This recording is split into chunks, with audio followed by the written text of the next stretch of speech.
ಮಾಜಿ ಪ್ರಧಾನಿ ಎಚ್.ಡಿ. ದೇವೇಗೌಡ ಅವರ ಪತ್ನಿ ಚೆನ್ನಮ್ಮ ವಿಧಿವಶರಾಗಿರುವಂತಹ ಹಿನ್ನೆಲೆ ಇವತ್ತು ಮಧ್ಯಾಹ್ನ ಅವರ ಅಂತ್ಯಕ್ರಿಯೆ ನೆರವೇರಲಿದೆ. ಈಗಾಗಲೇ ಕುಟುಂಬದ ಸದಸ್ಯರು ಒಕ್ಕಲಿಗ ಸಂಪ್ರದಾಯದಂತೆ ಪಾರ್ಥಿವ ಶರೀರಕ್ಕೆ ಪೂಜೆ ಪುನಸ್ಕಾರಗಳನ್ನು ಮಾಡ್ತಾ ಇದ್ದಾರೆ. ಮಾಜಿ ಪ್ರಧಾನಿ ದೇವೇಗೌಡರ ಪತ್ನಿ ಚೆನ್ನಮ್ಮ ವಿಧಿವಶರಾದಂತಹ ಹಿನ್ನೆಲೆ ಹಾಸನ ಜಿಲ್ಲೆ ಹೊಳೆನರಸೀಪುರಕ್ಕೆ ಈಗಾಗಲೇ ಪಾರ್ಥಿವ ಶರೀರ ತಲುಪಿರುವಂಥದ್ದು. ಬೆಳಗಿನ ಜಾವ 4:45ಕ್ಕೆ ಹೊಳೆನರಸೀಪುರ ತಲುಪಿದೆ ಪಾರ್ಥಿವ ಶರೀರ. ಪುತ್ರ ಎಚ್.ಡಿ. ರೇವಣ್ಣ ಮನೆಯಲ್ಲಿ ಚೆನ್ನಮ್ಮ ಪಾರ್ಥಿವ ಶರೀರಕ್ಕೆ ಪೂಜೆ ಪುನಸ್ಕಾರಗಳನ್ನು ನೆರವೇರಿಸಲಾಗಿದೆ.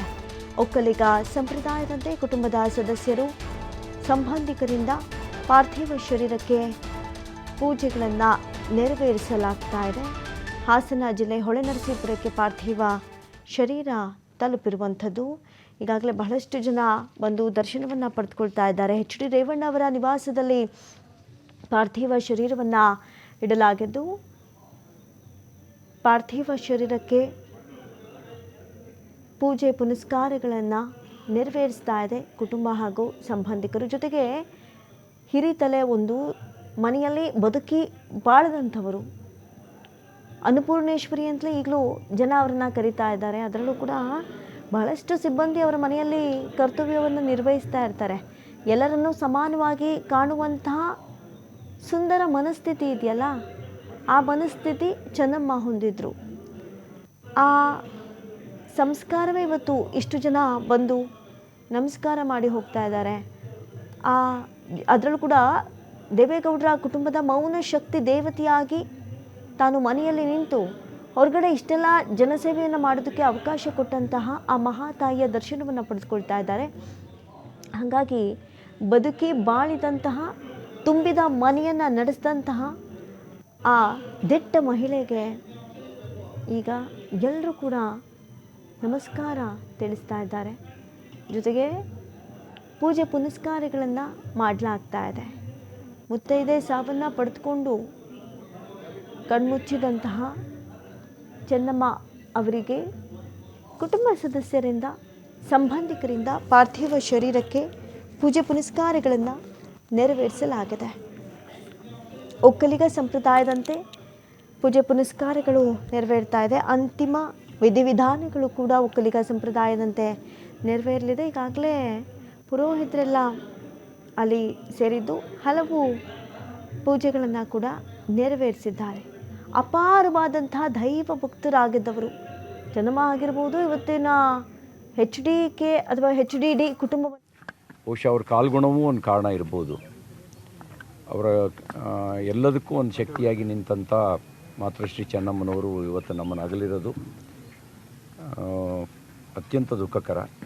ಅವ್ರ ಕುಟುಂಬಕ್ಕೆ ಆ ದುಃಖವನ್ನು ಭರಿಸ್ತಕ್ಕಂಥ ಶಕ್ತಿಯನ್ನು ದಯಪಾಲಿಸಲಿ, ಭಗವಂತ ಶಕ್ತಿಯನ್ನು ಕೊಡಲಿ ಅಂಥೇಳಿ ಪ್ರಾರ್ಥನೆ ಮಾಡ್ತೀನಿ. ಯಾಕೆಂದರೆ ಅಮ್ಮನ ಸ್ಥಾನವನ್ನು ಯಾರೂ ತುಂಬಲಿಕ್ಕೆ ಸಾಧ್ಯ ಇಲ್ಲ. ನಾನು ರೇವಣ್ಣವ್ರ ಹತ್ರ ಮಾತಾಡಿದಾಗ ಅವ್ರು ಹೇಳ್ತಾಯಿದ್ರು, ನಮ್ಮ ಮನೆ ದೇವತೆ ಅವರು, ನಮ್ಮ ಮನೆ ಶಕ್ತಿ ಅಮ್ಮನ ಕಳ್ಕೊಂಬಿಟ್ಟೆ, ನಮ್ಮ ಮನೆ ದೇವತೆ ನಮ್ಮನ್ನು ಬಿಟ್ಟು ಹೋಗ್ಬಿಡ್ತು ಅಂತಕ್ಕಂಥ ಮಾತನ್ನು ಹೇಳ್ತಾಯಿದ್ರು. ಆ ಮಾತಿನಲ್ಲೇ ವ್ಯಕ್ತ ಆಗ್ತಿತ್ತು ಅಮ್ಮನ ಕಳ್ಕೊಂಡ ದುಃಖವನ್ನು ಅಷ್ಟು ಸುಲಭದಲ್ಲಿ ಮಾತಿನಲ್ಲಿ ಸಮಾಧಾನ ಮಾಡೋಕ್ಕಾಗಲ್ಲ ಅನ್ನೋದು ವ್ಯಕ್ತ ಆಗ್ತಿತ್ತು.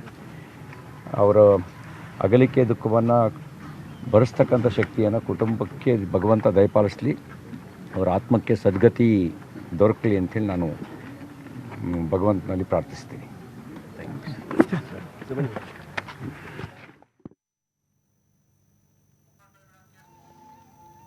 ನೋಡ್ತಾ ಇದ್ದೀರಿ, ಸಿ.ಟಿ. ರವಿಯವರು ಕೂಡ ಅಲ್ಲೇ ಬಂದು ಮಾತನಾಡಿದಂಥ ರೀತಿ ಬಹಳಷ್ಟು ನಾಯಕರುಗಳು.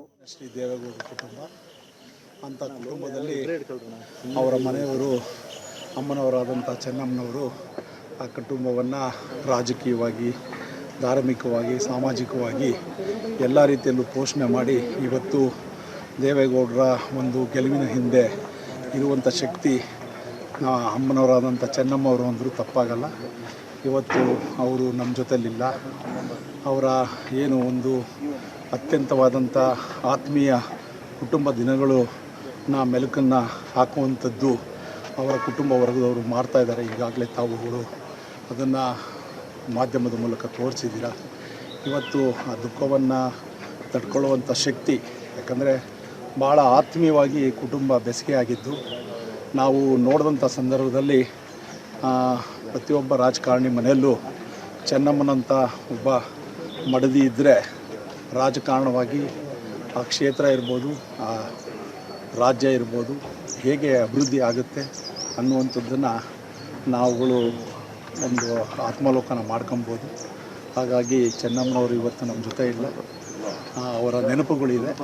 ಅವರ ಆತ್ಮಕ್ಕೆ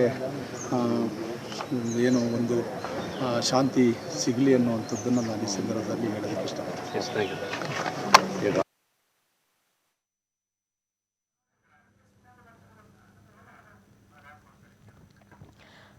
ನೋಡಿ, ಹಾಸನ ಜಿಲ್ಲೆ ಹೊಳೆ ನರಸೀಪುರಕ್ಕೆ ಈಗಾಗಲೇ ಪಾರ್ಥಿವ ಶರೀರ ತಲುಪಿದೆ. ಬೆಳಗಿನ ಜಾವ 4:45ಕ್ಕೆ ಹೊಳೆ ನರಸೀಪುರ ತಲುಪಿದೆ ಪಾರ್ಥಿವ ಶರೀರ.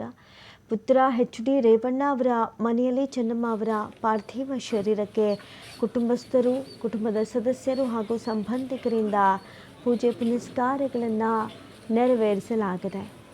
1937ರಲ್ಲಿ ಚೆನ್ನಮ್ಮ ಜನಿಸಿರ್ತಾರೆ. ಹರದನಹಳ್ಳಿ ಮುತ್ತಿಗೆ ಹಿರೇಹಳ್ಳಿ ನಡುವೆ ಕೇವಲ 4 ಕಿಲೋಮೀಟರ್ ಅಂತರ ಅಷ್ಟೇ. ಚಿಕ್ಕ ವಯಸ್ಸಿನಿಂದಲೇ ಪರಿಚಯ ಕೂಡ ಇರುತ್ತೆ. ಬಾಲ್ಯದಿಂದಲೇ ದೇವೇಗೌಡ ಹಾಗೂ ಚೆನ್ನಮ್ಮ ನಡುವೆ ಪರಸ್ಪರ ಪರಿಚಯ ಕೂಡ ಇರುತ್ತೆ. ಮುತ್ತಿಗೆ ಹಿರೇಹಳ್ಳಿಯಲ್ಲಿ ಚೆನ್ನಮ್ಮರ ಪ್ರಾಥಮಿಕ ಶಿಕ್ಷಣ ಕೂಡ ಆಗಿರುತ್ತೆ.